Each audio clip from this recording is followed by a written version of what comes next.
ಯಾವುದೇ ರೀತಿಯ ಡಕಾಯಿತ ಅಥವಾ ಯಾವುದೇ ರೀತಿಯ ಈ ತರ ದುಂಬಿ ಮಾಡುವಂತದಾಗಲಿ ದೇಶ ವಿರೋಧಿ ಚಟುವಟಿಕೆ ಮಾಡಲಿಲ್ಲ.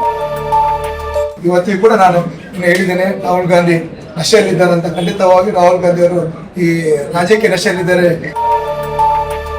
ದ್ವೇಷ ಭಾಷಣ ಆರೋಪದಡಿ ಉಡುಪಿ ನಗರ ಪೊಲೀಸ್ ಠಾಣೆಯಲ್ಲಿ ಪ್ರಕರಣ ದಾಖಲಾಗಿರುವ ಹಿನ್ನೆಲೆಯಲ್ಲಿ ಉಡುಪಿ ಶಾಸಕ ಯಶ್ಪಾಲ್ ಸುವರ್ಣ ಅವರಿಗೆ ಜುಲೈ 29 ಬುಧವಾರ ಅವರ ಕಚೇರಿಯಲ್ಲಿ ಬಿಜೆಪಿ ಕಾರ್ಯಕರ್ತರು ಅದ್ದೂರಿ ಸ್ವಾಗತ ಕೋರಿದರು. ಕಾರ್ಯಕರ್ತರು ಶಾಸಕರಿಗೆ ಹಾರ ಹಾಕಿ ಪುಷ್ಪವೃಷ್ಟಿ ಮಾಡುವ ಮೂಲಕ ಕಚೇರಿಗೆ ಬರಮಾಡಿಕೊಂಡರು.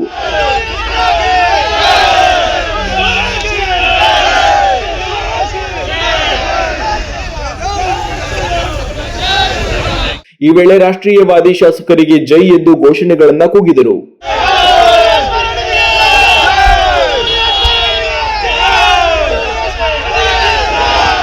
ಜಿಲ್ಲಾ ಬಿಜೆಪಿ ಆಯೋಜಿಸಿದ್ದ ಪ್ರತಿಭಟನಾ ಸಭೆಯಲ್ಲಿ ಕಾಂಗ್ರೆಸ್ ನಾಯಕ ರಾಹುಲ್ ಗಾಂಧಿ ಕುರಿತು ಅವಹೇಳನಕಾರಿ ಹೇಳಿಕೆ ನೀಡಿದ್ದಲ್ಲದೆ ಬಾಬರಿ ಮಸೀದಿ ಕುರಿತು ಪ್ರಸ್ತಾಪಿಸಿ ಪ್ರಚೋದನಕಾರಿ ಭಾಷಣ ಮಾಡಿರುವ ಆರೋಪದಡಿ ಜಿಲ್ಲಾ ಕಾಂಗ್ರೆಸ್ ಅಧ್ಯಕ್ಷ ಅಶೋಕ್ ಕುಮಾರ್ ನೀಡಿದ ದೂರಿನ ಮೇರೆಗೆ ಉಡುಪಿ ನಗರ ಪೊಲೀಸ್ ಠಾಣೆಯಲ್ಲಿ ಶಾಸಕ ಯಶ್ಪಾಲ್ ಸುವರ್ಣ ವಿರುದ್ಧ ಪ್ರಕರಣ ದಾಖಲಾಗಿದೆ. ಪ್ರಕರಣ ದಾಖಲಾದ ಬಳಿಕ ಕಾಂಗ್ರೆಸ್ ನಾಯಕರು ಶಾಸಕರ ವಿರುದ್ಧ ಕಠಿಣ ಕಾನೂನು ಕ್ರಮ ಕೈಗೊಳ್ಳುವಂತೆ ಆಗ್ರಹಿಸಿದ್ದಾರೆ. ಮತ್ತೊಂದೆಡೆ ಪ್ರಕರಣ ದಾಖಲಾಗಿರುವ ಬೆನ್ನಲ್ಲೇ ಬಿಜೆಪಿ ಕಾರ್ಯಕರ್ತರು ಶಾಸಕರಿಗೆ ಸಾರ್ವಜನಿಕವಾಗಿ ಸನ್ಮಾನಿಸಿ ಬೆಂಬಲ ವ್ಯಕ್ತಪಡಿಸಿದರು. ಇಲಾಖೆಯ ಅಧಿಕಾರಿಯೊಬ್ಬರು ಕರೆ ಮಾಡಿ ನಿಮಗೆ ನೋಟಿಸ್ ನೀಡಲಿಕ್ಕೆ ಬಿಸಿ ಇದ್ದೇನೆ, 6 ಗಂಟೆ ಅಂತ ಬಂದೆ. 6 ಗಂಟೆಯಿಂದ 7 ಗಂಟೆ ತನಕ ಈ ನನ್ನ ಆಫೀಸಲ್ಲಿ ಹೀಗೆ ಕಾಯ್ತಿದ್ದೆ.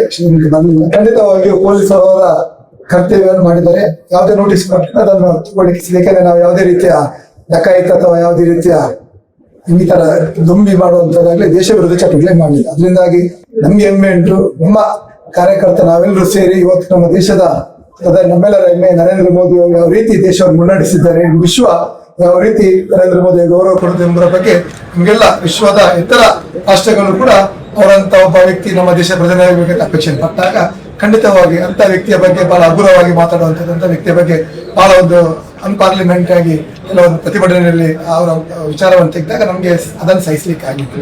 ಅದರ ಜೊತೆಗೆ ಯಾವುದೇ ಒಂದು ವಿಚಾರದಲ್ಲಿ ಪ್ರತಿಭಟನೆ ಮಾಡಬೇಕಿದ್ರೆ ಆ ವಿಚಾರದಲ್ಲಿ ಪ್ರತಿಭಟನೆ ಮಾಡಿದ್ರು.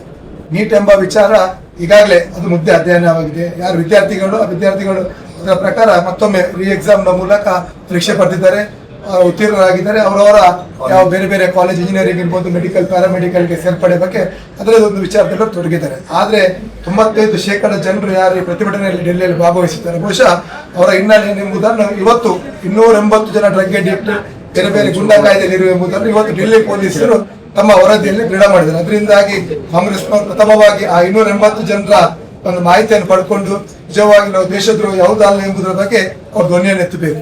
ರಾಹುಲ್ ಗಾಂಧಿ ಅವರ ಬಗ್ಗೆ ಈಗಾಗಲೇ ಉಲ್ಲೇಖವನ್ನು ಮಾಡಿದ ಪ್ರಕಾರ ವಿಪಕ್ಷ ನಾಯಕ ಯಾವ ರೀತಿ ಇರಬೇಕಂತ ಹೇಳಿದ್ರೆ ಒಂದು ಜನರ ಪರವಾಗಿ ಏನಾದ್ರೂ ವ್ಯತ್ಯಾಸ ಆದಾಗ ಅದನ್ನು ಧ್ವನಿ ಎತ್ತಂತ ಕೆಲಸ ಮಾಡಬೇಕು. ಇವರು ಯುರೋಪ್ ಇರುವ ಬೇರೆ ಬೇರೆ ವಿದೇಶ ಪ್ರವಾಸದಲ್ಲಿ ಇದ್ದುಕೊಂಡು ತನ್ನ ಮನಸ್ಸಿಗೆ ಬಂದ ಹಾಗೆ ಯಾವುದೇ ಒಂದು ದೇಶದ ಪ್ರತಿಭಟನೆಯಲ್ಲಿ ಭಾಗವಹಿಸಿ ಯಾವುದೇ ಅದರ ವಿಚಾರಗಳನ್ನು ತಿಳಿಯದೆ ನೇರವಾಗಿ ಆ ಪ್ರತಿಭಟನೆ ಧುಮುಕಿ ನಾನು ನಿಮ್ ಜೊತೆ ಇದನ್ನ ಬೆಂಬಲ ಕೊಡುವಂತದ್ದು ಒಂದು ಬಹಳ ಒಂದು ಹೀನಾಯ ಪರಿಸ್ಥಿತಿ ಅಂತ ಕಾಂಗ್ರೆಸ್ ನಾನು ಎಣಿಸ್ತೇನೆ. ಅದರಿಂದಾಗಿ ರಾಹುಲ್ ಗಾಂಧಿ ಇವತ್ತಿಗೂ ಕೂಡ ನಾನು ಹೇಳಿದ್ದೇನೆ, ರಾಹುಲ್ ಗಾಂಧಿ ನಶೆಯಲ್ಲಿದ್ದಾರೆ ಅಂತ. ಖಂಡಿತವಾಗಿ ರಾಹುಲ್ ಗಾಂಧಿ ಅವರು ಈ ರಾಜ್ಯಕ್ಕೆ ನಶೆಯಲ್ಲಿದ್ದಾರೆ.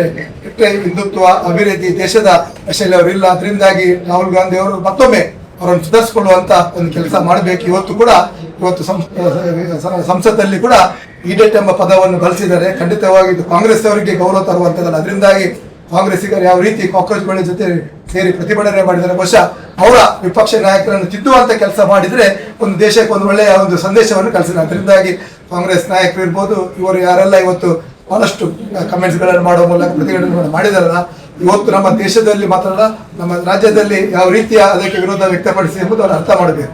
ಇವತ್ತು ಜಿಲ್ಲೆಯ ಕಾಂಗ್ರೆಸ್ಸಿಗರಿಗೆ ನಾನೊಂದು ವಿನಂತಿಯನ್ನು ಮಾಡಲಿಕ್ಕೆ ಬಯಸ್ತೇನೆ. ಅದೇ ರೀತಿ ತಮ್ಮ ನಿಜವಾದ ನಿಮಗೆ ಜಿಲ್ಲೆಯ ಬಗ್ಗೆ ಗೌರವ ಇದ್ರೆ ಇವತ್ತು ಬಹಳಷ್ಟು ಶಾಲಾ ಕಾಲೇಜ್ ಕಟ್ಟಡಗಳು ಇವತ್ತು ಸೋರಿಕೆ ಆಗ್ತಿದೆ. ಅತಿಥಿ ಶಿಕ್ಷಕರಿಗೆ ಸಂಬಳ ಕೊಡಲಿಕ್ಕೆ ಸರ್ಕಾರಕ್ಕೆ ಯೋಗ್ಯತೆ ಇಲ್ಲ. ಇವರು ಆಗಿದ್ರೆ ಶಿಕ್ಷಣ ಸಚಿವರ ಮುಂದೆ ಹೋಗಿ ಪ್ರತಿಭಟನೆ ಮಾಡಿ ನಮ್ಮ ಜಿಲ್ಲೆಯ ಶಿಕ್ಷಣ ಪದ್ಧತಿ ಇವತ್ತು ವಿಶ್ವದಲ್ಲೇ ಕಾಶಿ ಎಂದು ಪ್ರಸಿದ್ಧಪಟ್ಟಿದೆ. ಇವತ್ತು SSLC PUCಯಲ್ಲಿ ನಾವು ಪ್ರಥಮ ಸ್ಥಾನದ ಮೂಲಕ ಇತರ ಜಿಲ್ಲೆಗೆ ಮಾದರಿಯಾಗಿದೆ. ಆದ್ರೆ ಶಾಲೆಯಲ್ಲಿ ಕಟ್ಟಡಗಳು ಸರಿಯಾಗಿ ಶಿಥಿಲಗೊಂಡಿದೆ. ಇವತ್ತು ಸೋರಿಕೆ ಆಗ್ತಾ ಉಂಟು. ಇವತ್ತು ಅತಿ ಶಿಕ್ಷಕರಿಗೆ ಸಂಬಳ ಕೊಡ್ಲಿಕ್ಕೆ ದುಡ್ಡಿಲ್ಲ. ಅದರಲ್ಲೂ ವಿಶೇಷವಾಗಿ ಇವತ್ತು ಅಂಗನವಾಡಿಗಳಲ್ಲಿ ಇವತ್ತು ಮೊಟ್ಟೆ ಕೊಡುವಂತ ಕಾರ್ಯಕ್ರಮ ನಮ್ಮ ಸರ್ಕಾರ ಇರೋದು. ಇವತ್ತು ಮೊಟ್ಟೆ ದರ ಏರಿಕೆ ಸಂದರ್ಭದಲ್ಲಿ ಇವತ್ತು ಒಂದು ಮೊಟ್ಟೆ ಕೊಡ್ಲಿಕ್ಕೆ ಅವರಿಗೆ ಪರ್ಚೇಸ್ ಮಾಡುವಂತ ಯೋಗ್ಯತೆ ಸರ್ಕಾರಕ್ಕಿಲ್ಲ. ಅದರಿಂದಾಗಿ ಕಾಂಗ್ರೆಸ್ನವರು ಅಭಿವೃದ್ಧಿಯ ಬಗ್ಗೆ ಚರ್ಚೆ ಮಾಡಿದ್ರೆ ಖಂಡಿತವಾಗಿ ಶಿಕ್ಷಣದ ಬಗ್ಗೆ ಪ್ರಥಮ ಆದ್ಯತೆಯನ್ನು ಕೊಡುವ ಮೂಲಕ ಕರಾವಳಿಗೆ ಅನುದಾನದಲ್ಲಿ ಯಾವ ರೀತಿ ಇವತ್ತು ತಾರತಮ್ಯ ಮಾಡಿದ್ದಾರೆ ಆ ಪಟ್ಟಿಯನ್ನು ಇರಲಿ, ಈ ಹಿಂದಿನ ಸರ್ಕಾರ ಯಾವ ರೀತಿ ಅಭಿವೃದ್ಧಿಗೆ ಅನುದಾನ ಕೊಟ್ಟಿದೆ ಆ ಪಟ್ಟಿ ವಿಚಾರದಲ್ಲಿ ಇಟ್ಕೊಂಡು ಚರ್ಚೆಗಳನ್ನು ಮಾಡಿ. ಒಟ್ಟಾರೆ ಕಾಂಗ್ರೆಸ್ ಅವರನ್ನು ನಾವು ಬಹಳ ವರ್ಷದಿಂದ ನಾವು ನೋಡಿದ್ದೇವೆ. ಕರಾವಳಿ ಭಾಗದ ಜನರು ಕಾಂಗ್ರೆಸ್ ಅವರು ಈ ಹಿಂದೆ ಯಾವ ರೀತಿ ಮಾಡ್ತಾರೆ ಇವತ್ತು ಕೂಡ ಅದೇ ರೀತಿ ಜನರನ್ನು ಸೋಷಿಯಲ್ ಮೀಡಿಯಾದ ಮೂಲಕ ದಾರಿ ತಪ್ಪಿಸುವಂತ ಪ್ರಯತ್ನ ಮಾಡ್ತಾರೆ. ವಿದ್ಯಾರ್ಥಿಗಳು, ನಿಜವಾದ ವಿದ್ಯಾರ್ಥಿಗಳು ಇವತ್ತು ಬಹಳ ಸಂತೋಷದಲ್ಲಿದ್ದಾರೆ. ನರೇಂದ್ರ ಮೋದಿ ಅವರ ಒಂದು ಯೋಗ್ಯತೆಯನ್ನು ಇವತ್ತು ಅವರು ಹೆಚ್ಚು ಸಾರಿ ಹೇಳುವಂತ ಕೆಲಸಗಳನ್ನು ಮಾಡ್ತಿದ್ದಾರೆ. ಅದರಿಂದಾಗಿ ಇವತ್ತಿನ ಈ ಒಂದು ಪೊಲೀಸ್ ಯಾವ ರೀತಿ ಎಫ್ಐಆರ್ ದಾಖಲೆ ಮಾಡಿದ್ರೆ ಬಹಳ ಸಂತೋಷ ಇದೆ. ಅವರು ಮಾಜಿ ಸಚಿವರು ಒಂದು ಉಡುಪಿ ಟೌನ್ ಸ್ಟೇಷನ್ಗೆ ಹೋಗೋದು ಅಂತ ಹೇಳಿದ್ರೆ ಖಂಡಿತವಾಗಿ ನಮ್ಮ ಜಿಲ್ಲೆಯ ಬಿಜೆಪಿ ಶಕ್ತಿ ಎನ್ನುವುದನ್ನು ಅದು ತೋರಿಸಿಕೊಟ್ಟಿದೆ. ಅದರಿಂದಾಗಿ ಟೌನ್ ಸ್ಟೇಷನ್ಗೆ ಒಂದು ಮಾಜಿ ಸಚಿವರು ಬರುವುದು ಅಂತ ಹೇಳಿದ್ರೆ ಖಂಡಿತವಾಗಿ ಕಾಂಗ್ರೆಸ್ನ ಪರಿಸ್ಥಿತಿ ಯಾವ ಮಟ್ಟಕ್ಕೆ ಹೋಗಿದೆ ಎಂಬುದನ್ನು ಅದು ಸಾಬೀತುಪಟ್ಟಿದೆ. ಯುವ ಮೋರ್ಚಾದವರು ದೂರನ್ನು ಹಿಡಿದ್ದಾರೆ ಮಣಿಪಾಲದ ಪ್ರತಿಭಟನೆ ಬಗ್ಗೆ, ನರೇಂದ್ರ ಮೋದಿ ಬಗ್ಗೆ ಯಾವ ರೀತಿ ಅವರು ಆ ಪದಗಳನ್ನು ಬಳಸಿದ್ದಾರೆ, ಆ ರಾಷ್ಟ್ರಧ್ವಜವನ್ನು ಯಾವ ರೀತಿ ಅದನ್ನು ಸೊಂಟಾಗಿ ಕಟ್ಕೊಂಡು ಕೈಯಲ್ಲಿ ಕಟ್ಕೊಂಡು ಅದನ್ನು ಉಲ್ಟಾ ಪಲ್ಟಾ ಮಾಡಿದ್ದಾರೆ. ಆದ್ರೆ ಇವತ್ತು ಪೊಲೀಸರು ಅದರ ಬಗ್ಗೆ ಕೇಸನ್ನು ದಾಖಲಿಕ್ಕೆ ಮುಂದೆ ಹಿಂದೆ ನೋಡ್ತಿದ್ದಾರೆ. ಯಾಕಂದ್ರೆ ಇವತ್ತು ಕಾಂಗ್ರೆಸ್ ಸರ್ಕಾರ ಹೆದರಿಕೆಯಿಂದ. ಅದರಿಂದಾಗಿ ಪೊಲೀಸರಿಗೆ ನಾನೊಂದು ವಿನಂತಿಯನ್ನು ಮಾಡ್ತೇನೆ.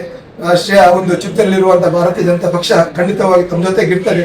ತಾವು ಸಿದ್ಧಾಂತದ ಪರವಾಗಿ, ರಾಷ್ಟ್ರೀಯದ ಪರವಾಗಿ ಕೆಲಸ ಮಾಡಿ ಮುಂದಿನ ದಿನಗಳಲ್ಲಿ ಕೂಡ ಖಂಡಿತವಾಗಿ ಸರ್ಕಾರ ಯಾವುದು ಪರ್ಮನೆಂಟ್ ಅಲ್ಲ, ಇವತ್ತು ಬರ್ತದೆ ನಾಳೆ ಹೋಗ್ತದೆ. ಆದ್ರೆ ಸಿದ್ಧಾಂತಗಳ ವಿಚಾರ ಒಳ್ಳೆ ಕೆಲಸಗಳು ಜನರ ಮನಸ್ಸಲ್ಲಿ ಅದು ಮಸಿ ಹೋಗುದಿಲ್ಲ.